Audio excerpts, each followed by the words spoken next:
Welcome back. JavaScript को continue करते हैं और सबसे पहले छोटा नज़र आ रहा है तो थोड़ा सा इनपुट कंट्रोल को हम बढ़ा लेते हैं और जो इनपुट है उसमें एक क्लास असाइन कर देते हैं। Input class equal to my input और यही क्लास हम सेकेंड इनपुट को भी दे देते हैं और यहाँ पे style type text oblique CSS और क्लास बनाते हैं माई input started with dot. Font size 24 pixel ले लेते हैं, सफिशियंट होगा। एक बार अगर प्रीव्यू देखें, रिफ्रेश कर लेते हैं, ये हमारा इनपुट टेक्स्ट बड़ा हो चुका है और अब हम इसमें जो लिखेंगे वो इजीली पढ़ा जा सकेगा। ओके बटन को अभी तक हम छोटा ही रखे हुए हैं, रहने देते हैं। और जिसमें एक डिव है हमारे पास जिसमें कि हम रिजल्ट दिखाने का काम कर रहे हैं, ये हमारा माई सम डिव का नाम है। इसको भी हम स्टाइल दे देते हैं हैश के साथ, चूंकि उसमें आईडी दिया हुआ है, क्लास बनाने की जरूरत नहीं है। और इसमें हम एक बॉर्डर असाइन कर देते हैं 2 पिक्सल सॉलिड रेड, 2 पिक्सल का यहाँ पे बॉर्डर होगा हमारे पास। पिछले दिन बताए थे कि पेज पे जो एलिमेंट है वो डॉम में लोड हो चुका है और डॉम में जो एलिमेंट लोड हुआ है उसके वैल्यू को हम ले रहे हैं गेट एलिमेंट बाय आईडी से, और वैल्यू लेने के बाद हम फिर वापस उसको जोड़ के और स्क्रीन पे दिखा रहे हैं। आज हम फंक्शन का कंसेप्ट बताएंगे। सबसे पहले तो एक हम फंक्शन बनाते हैं, जैसा कि हमने एक फंक्शन पिछले दिन बनाया था, फंक्शन का नाम हमने रखा था गेट सम। ऐसे अभी हम थोड़ा अलग टाइप का फंक्शन बनाएंगे। फंक्शन बनाने के लिए हम लिखते हैं फंक्शन और फंक्शन का नाम हम रखते हैं सम। पैरेंथेसिस के अंदर हम 2 वेरिएबल लेते हैं x, y। करली ब्रास स्टार्ट और क्लोज कर दिए, ये हमारा फंक्शन बन चुका है। अब इस फंक्शन में अभी तक हम कोई टास्क नहीं दिए और ये x y जो लिए हैं उसका मतलब क्या है ये भी नहीं बताए हैं। तो सबसे पहले x को कोई वैल्यू चाहिए और y को कोई वैल्यू चाहिए, और x y को वैल्यू हम देने के लिए क्या करेंगे, सम को कॉल करेंगे। सम फंक्शन कॉल करने के लिए लिखते हैं सम, पैरेंथेसिस शुरू करते हैं और वहां पर हमारे पास वैल्यू a में है और वैल्यू b में है, दोनों को हम पास कर देते हैं। अंत में सेमीकोलन देना है। सम ऐसे लिखने का मतलब हम फंक्शन को कॉल कर रहे हैं और ये जो लिख रहे हैं जहां कि हम फंक्शन में डिफाइन करते हैं कि हम क्या लेंगे, ये है फंक्शन का बॉडी, कंप्लीट फंक्शन का डिफिनीशन। और सिंपली अगर इतना की बात करें तो यह है फंक्शन का सिग्नेचर। यहां तक ये फंक्शन का है सिग्नेचर। फंक्शन को हम मेथड भी बोलते हैं। तो सम फंक्शन हम जो बनाए हैं वहां क्या किए हैं, यहाँ पे 2 वैल्यू हम फंक्शन के अंदर पास किए हैं और यही 2 वैल्यू यहाँ कंटिन्यूअस x और y में रिसीव होगा, सिंपल। और यहाँ पर हम क्या करते हैं, सिंपली लिखते हैं रिटर्न x प्लस वाई। ये वैल्यू रिटर्न कहाँ जाएगा, वापस जहां से फंक्शन को कॉल किया हुआ है। यहाँ पे हमको एक एक्स्ट्रा वेरिएबल चाहिए c, जहां की हम रिटर्न वैल्यू को स्टोर करेंगे। ध्यान रखना है फंक्शन में हम आर्गुमेंट, ये जो पास किए हैं ये है आर्गुमेंट। ये कोई भी वैल्यू हो सकता है, कितना भी वैल्यू हो सकता है, जबकि रिटर्न वैल्यू केवल एक ही हमेशा होगा। एक फंक्शन एक बार में एक ही वैल्यू रिटर्न करता है। तो अब जो जोड़ने का काम हम यहाँ कर रहे थे वो हम यहाँ से हटा लेते हैं और सिंपली इसको डिलीट करके यहाँ लिखते हैं सी। अब ये काम कैसे करेगा पहले ये समझना है। तो सबसे पहले वेरिएबल ए में वैल्यू लाएगा num1 का, वेरिएबल बी में वैल्यू लाएगा num2 का, ए और बी दोनों को पास करेगा सम फंक्शन को, यानी कि इंटरनली पॉइंटर जंप सीधे यहां करेगा। ए का वैल्यू आएगा x में, y का वैल्यू आएगा, b का वैल्यू आएगा y में। एक्स वाई के वैल्यू को जोड़ेगा और जो भी जोड़ होता है उसको रिटर्न कर देना है। तो रिटर्न वापस जो वैल्यू आएगा वो सी में स्टोर हो जाएगा। और सिंपली अब हम सी के वैल्यू को दिखा रहे हैं यहाँ पे, सम इक्वल टू सी का वैल्यू, सी का जो भी वैल्यू होगा वो वहां दिखेगा। वापस स्क्रीन पे आते हैं और इस चीज को पहले पेज को रिफ्रेश कर लेना है, और रिफ्रेश करने के लिए या तो कीबोर्ड से 5 दबाना है या यहाँ इस बटन पे दबाना है। यहाँ पे वैल्यू लेते हैं 14 और यहाँ पे वैल्यू देते हैं 52। ओके पे क्लिक करते हैं, हमें मिला सम इक्वल टू 66। अब यहाँ पे दो चेंजेस करते हैं। सबसे पहले तो फ़ॉन्ट हम असाइन कर देते हैं हम अपने डिव को भी, ताकि सही दिखे। तो सिंपली इसी फ़ॉन्ट को हम यहाँ पे कॉपी करके पेस्ट कर देते हैं ताकि वो भी बड़ा दिखे। वापस नीचे आते हैं फंक्शन के बारे में फिर से। फंक्शन सिंपली क्या है कि एक कोड का पार्ट है। सिंपली हम चाहते हैं कि अगर कोई लंबा कोड लिख रहे हैं उसमें कुछ पार्ट को हम फंक्शन को दे दें। एक पर्पस ये होता है। दूसरा पर्पस है कि हम सिंपली करना क्या चाहते हैं कि एक ही तरह के काम को हमें मल्टीपल प्लेसेस पे करना है, मल्टीपल जगह पे सेम चीज को दोहराना है, और उस काम को करने के लिए हमें 50-100 लाइन या 10-20 लाइन लिखने की आवश्यकता होती है। तो हम क्या करेंगे कि सिंपली उसके लिए भी फंक्शन बनाएंगे और उसको 10-20 जगह पे कॉल करेंगे, ताकि कभी भी लॉजिक में अगर चेंजेस आते हैं तो एक जगह हमें करने की जरूरत होगी, बाकी जगह हो जाएगा ऑटोमेटिक।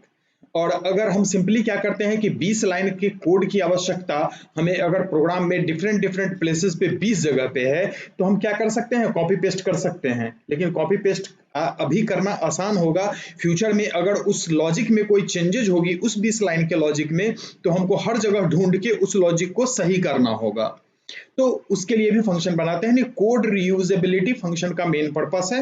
दूसरा पर्पस ये हो सकता है कि कोड को हम एक तरह के कोड को सेपरेट रखना चाहते हो, कुछ अपने लॉजिक पे कंसंट्रेट करना चाहते हो। सपोज कोई एक लॉजिक लिख रहे हैं, बीच में एक कोई कैलकुलेशन है जो काफी कॉम्प्लेक्स है, तो उस कॉम्प्लेक्स कैलकुलेशन को हो सकता है लंबा भी हो, तो उस कॉम्प्लेक्स और लंबे लॉजिक को हम अलग एक फंक्शन में डाल देते हैं और हम अपने मेन लॉजिक पे कंसंट्रेट रहे उसके लिए क्या करते हैं, यहाँ पे एक लाइन लिखते हैं और जो मेन पर्पस है उसको हम फंक्शन के अंदर लिख देते हैं।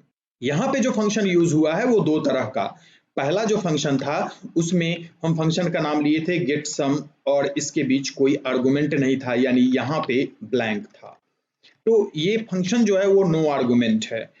नीचे कोई रिटर्न वैल्यू नहीं है, यानी कि ये फंक्शन कोई रिटर्न वैल्यू किसी को दे नहीं रहा है। सिंपली जो कैलकुलेशन यहाँ था उसी कैलकुलेशन को हम डिस्प्ले करवा रहे हैं, और सारा पर्पस ये फंक्शन फुलफिल कर दे रहा था। इसलिए ना इसे आर्गुमेंट की जरूरत थी, ना ही रिटर्न वैल्यू की जरूरत थी। लेकिन हम एक नया फंक्शन बनाए और उस फंक्शन का नाम रखे सम। सम फंक्शन हम दो नंबर को जोड़ने के लिए बनाए। तो जाहिर सी बात है कि फंक्शन दो नंबर जोड़ने के लिए है तो उसे दो नंबर चाहिए होगा, और जो भी उसे चाहिए उसे हम आर्गुमेंट कहेंगे।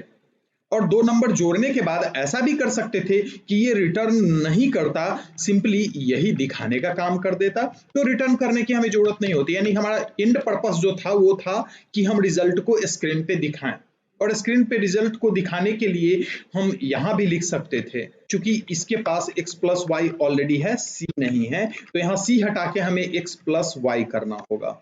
चूंकि एक्स वाई है, एक्स में ए का वैल्यू है, वाई में बी का वैल्यू है, तो दोनों को दिखाएगा। तो दूसरे तरह का जो फंक्शन अभी था वो था आर्गुमेंट विथ रिटर्न वैल्यू, लेकिन रिटर्न वैल्यू को हमने यहाँ कमेंट कर दिया है और दिखाने का काम हम इसी से ले रहे हैं। अब ये फंक्शन है आर्गुमेंट नो रिटर्न वैल्यू, तीसरे तरह का फंक्शन।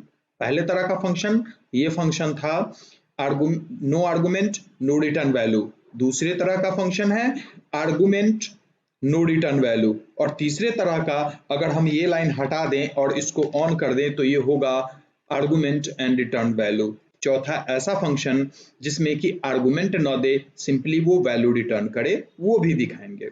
तो यहाँ पे इसको कमेंट करते हैं और इसको देख हटा देते हैं। रिजल्ट सेम होना चाहिए। रिफ्रेश करते हैं स्क्रीन पे, यहाँ पे कोई नंबर लेते हैं और यहाँ पे कोई नंबर लेते हैं, ओके करते हैं, दोनों का जोड़ आ गया। पर्पस सेम है, बस लिखने का तरीका अलग है कि हम किस काम को कहाँ करना चाहते हैं और उसके लिए जो जरूरी चीजें हैं हमें देना है। यहाँ पे हम डायरेक्ट कोड में भी नंबर बदल सकते हैं। यहाँ पे भी अगर नंबर 45 लिखेंगे और यहाँ 55 लिखेंगे और वापस पेज पे हम आएंगे तो रिफ्रेश करने पे जोड़ तुरंत नहीं आया, नंबर तो है लेकिन जोड़ नहीं आया, हमें ओके पे क्लिक करना होगा, तो उस दोनों का जोड़ यहाँ पे आ गया। यहाँ हम जोड़ इसलिए नहीं दिए कि फंक्शन जो था वो उसको हम डायरेक्ट कोई नंबर ही पास करवा दिए थे। वापस पेज पे आते हैं और एक तीसरा नंबर यहाँ पे पास करवाते हैं जिसको हम लिख रखते हैं 65, यानी अब 3 नंबर का जोड़ हमें आना चाहिए। वापस स्क्रीन पे आते हैं और रिफ्रेश करते हैं और गो करते हैं, ये 2 नंबर का ही जोड़ दिया। क्यों? आर्गुमेंट जो रिसीव कर रहा है वो केवल 2 ही नंबर को रिसीव कर रहा है, तीसरे नंबर को रिसीव नहीं कर रहा है। तो वापस तीसरे नंबर को रिसीव करने के लिए यहाँ एक और ले लेते हैं जिसको रखते हैं z, और यहाँ पे x plus y plus z कर देते हैं। अब ये तीनों का जोड़ हमें देगा, यानी कि नंबर ऑफ आर्गुमेंट हम जितना चाहें पास करवा सकते हैं। सिंपली ओके पे क्लिक किए, तीनों का जोड़ हमारे सामने आ चुका है। वापस फिर से पेज कोड में आते हैं और तीसरे तरह का फंक्शन जो था उसके बारे में बताते हैं। तो यहाँ से जो हम फंक्शन को गलत कर दिए हैं वापस इसको फिर से करेक्ट कर देते हैं। यहाँ हम a का वैल्यू दिए थे और यहाँ b का वैल्यू दिए थे ऐसे, और यहाँ पे इसको रिटर्न रहने देते हैं, इसको यहाँ से कट कर लेते हैं और वापस इसको यहाँ पेस्ट कर देते हैं और यहाँ हम c का वैल्यू देते हैं। हम ऐसा फंक्शन बनाना चाहते हैं जिसमें हम आर्गुमेंट नहीं दें, वो रिटर्न वैल्यू हमें दे। तो इसके लिए हम क्या करते हैं, एक नया फंक्शन इंट्रोड्यूस करते हैं जिसका नाम हम रखते हैं फंक्शन गेट नम। ये फंक्शन है हमारा, आर्गुमेंट हमारा ब्लैंक है और ये रिटर्न हमें देगा। ये क्या करेगा, तो ऐसा करते हैं फंक्शन का नाम रख लेते हैं गेट फर्स्ट नंबर नम, और जो पहला नंबर है वहां पर जो हम सिंपली यहाँ पार्स इंट किए हैं इस चीज को यहाँ से कट कर लेते हैं और इसको कहते हैं कि तुम रिटर्न कर दो सेम चीज। पहले तुम num1 का वैल्यू लो, नंबर में कन्वर्ट कर दो और वापस इसको रिटर्न कर दो। तो सिंपली रिटर्न वैल्यू हम स्टोर कहाँ करेंगे, यहाँ पे। तो यहाँ पर हम सीधा लिखते हैं गेट फर्स्ट नम और आर्गुमेंट हम खाली छोड़ देते हैं। एक बन गया। उसी तरीके से एक और बना देते हैं गेट सेकेंड नम। इसी के नीचे इसको हमने पेस्ट कर दिया, फर्स्ट नम को बदल के यहाँ पर सेकेंड नम कर देते हैं, यहाँ num1 को बदल के num2 कर देते हैं, ये दूसरे का वैल्यू लेगा। और इस लाइन को यहाँ से हटा के यहाँ पे लिखते हैं गेट सेकेंड नम। पैरेंथेसिस हमेशा देना है चाहे कोई आर्गुमेंट हो या ना हो। अब ये दूसरा नंबर देगा, तो पहला नंबर ए में आया, दूसरा नंबर बी में आया, दोनों को जोड़ने सम फंक्शन कॉल हुआ ए बी के साथ, रिटर्न वैल्यू हमें मिला सी में और हमें दोनों का जोड़ स्क्रीन पर दिखा दिया। एक चीज और यहाँ बताएंगे कि ये काम कैसे करेगा। तो सबसे पहले वैर ए पढ़ेगा, गेट नम को जैसे ही पढ़ेगा इंटरनली पॉइंटर जंप यहाँ करेगा। यहाँ करने के बाद पहले वो ब्रैकेट के अंदर वाले स्टेटमेंट को एग्जीक्यूट करवाता है। तो सबसे पहले इस चीज को एग्जीक्यूट करेगा, यानी कि पहले टेक्स्ट बॉक्स का वैल्यू लेगा, उसे इंटीजर में कन्वर्ट करेगा और रिटर्न करेगा। रिटर्न पढ़ते ही ए का वैल्यू वही वैल्यू होगा जो उसने रिटर्न किया है। अगले लाइन पे आएगा अब var b equal to get second num. Get second num को पढ़ते ही यहाँ जंप लगाएगा और पहले इसका वैल्यू लेगा, उसको नंबर में कन्वर्ट करेगा और रिटर्न करेगा। रिटर्न को पढ़ते ही यहाँ पे जंप लगाएगा और b का वैल्यू वही होगा जो उसने रिटर्न दिया। a और b फिर हम यहाँ लिख रहे हैं var c equal to as it is पढ़ेगा। जैसे ही सम फंक्शन को पढ़ेगा तो सम फंक्शन पे जंप लगाएगा और a का वैल्यू x में, b का वैल्यू y में लेके आएगा। एक एक्स्ट्रा पैरामीटर है, हटा देते हैं। दोनों को वैल्यू को जोड़ेगा और जोड़ने के बाद रिटर्न करेगा। रिटर्न स्टेटमेंट पढ़ते ही क्या करेगा कि जो भी रिजल्टेंट था उसे सी में स्टोर करेगा इंटरनली। ये सब कहाँ होगा, कंप्यूटर के प्राइमरी मेमोरी रैम के अंदर होगा। यानी कि ये यूजर के कंप्यूटर पे कोई भी वेबसाइट हम बनाते हैं तो सर्वर पे डालते हैं, लेकिन खोलता उसे कोई और है। तो जो उस साइट को खोल रहा है उसके कंप्यूटर के रैम का यूज होगा, यहाँ पे उसके कंप्यूटर के मेमोरी का यूज होगा। सी का वैल्यू आ गया, मेमोरी में है। सी के वैल्यू को अब वो डॉम में जाएगा, डॉम में ढूंढेगा माई सम नाम के एलिमेंट को और उसमें दिखाएगा sum equal to this value. वापस टेस्ट करते हैं, स्क्रीन पे आते हैं, रिफ्रेश पेज को करते हैं, यहाँ पे वैल्यू डालते हैं, यहाँ पे वैल्यू डालते हैं और ओके बटन पे क्लिक करते हैं। कोई वैल्यू नहीं मिला। अगर हम F12 यहाँ पे दबाएं तो हम कंसोल में देख सकते हैं get some is not defined, एक एरर है। एरर डिटेक्शन और एरर करेक्शन भी हमें सीखना होगा। एरर क्या कह रहा है उसे भी समझना होगा। तो यहाँ पे मैसेज में है get sum not defined, get sum defined नहीं है। वापस कोड में आते हैं और देखते हैं क्या गेट सम डिफाइंड नहीं है, ये गेट सम है। यहाँ हमने क्या गलती की है वो हमें देखना होगा।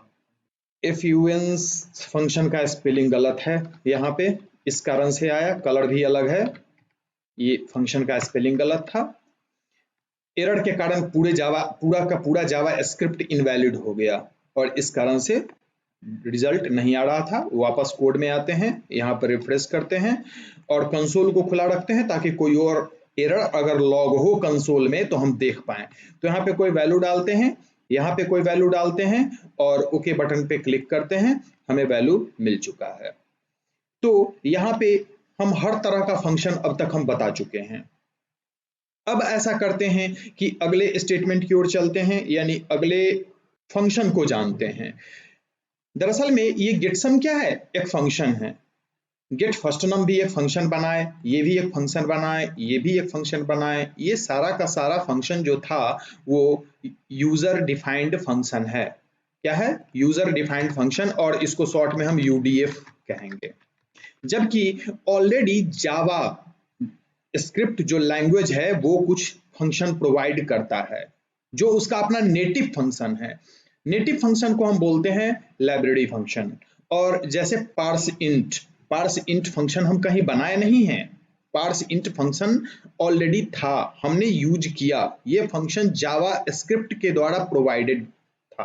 तो जो लाइब्रेरी फंक्शन है उसको भी हमें सीखना होगा। कुछ बेसिक लाइब्रेरी फंक्शन है, जैसे कि स्ट्रिंग को नंबर में कन्वर्ट करना, नंबर को स्ट्रिंग में कन्वर्ट करना, एक बड़ा स्ट्रिंग है उसको तोड़ना, एरे में कन्वर्ट करना, ये सारा फंक्शन होता है। तो पहले बेसिक फंक्शन से शुरू करते हैं और इस प्रोजेक्ट को हम कॉपी कर लेते हैं और एक और नया फाइल बनाते हैं। सिंपली इसको कंट्रोल A से सिलेक्ट किए, कंट्रोल C से कॉपी किए, एक नया फाइल हम बना रहे हैं जिसका नाम रखते हैं 7.html।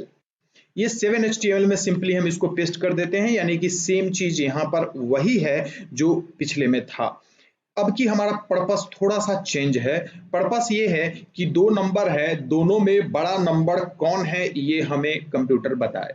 हम दो टेक्स्ट बॉक्स हमारे पास है, दोनों टेक्स्ट बॉक्स में हमने ऑलरेडी नंबर लिया हुआ है और दोनों में बड़े नंबर को हमें चुनना है।